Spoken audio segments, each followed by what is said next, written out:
agree with him on that. That's a matter of principle, and I'll tell you. You are the single biggest liar. You probably are worse than Jeb Bush. You are the single. Right. This guy lied. Let me just tell you, this guy lied about Ben Carson when he took votes away from Ben Carson. This guy will say anything. Nasty guy. Now I know why he doesn't have one endorsement from any of his colleagues. All right, John, I get to respond. Pick from the buffet there. He's a nasty guy. Donald has this weird pattern.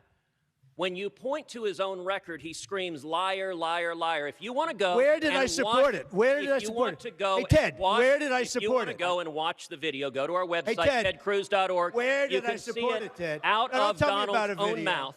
When we Where did I support it? You supported it when we were battling over defunding Planned Parenthood. You went on television and said Planned Parenthood does wonderful things and we should not defund them. It does do wonderful things, but not as it relates to abortion. So tell me, what are the wonderful things? What are the wonderful things it does? There are wonderful things having to do with women's health. You see, you and I disagree on that.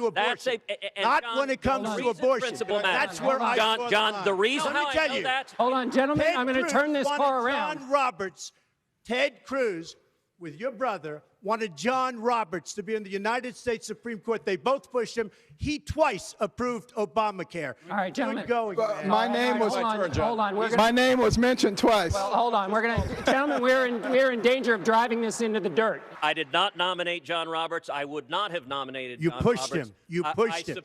You worked with him and you pushed him. Why do you lie? Donald, adults learn not to interrupt each other. Why do you lie? Donald learned. You pushed him. Donald, adults learn not to interrupt each other. Yeah, I know. You're in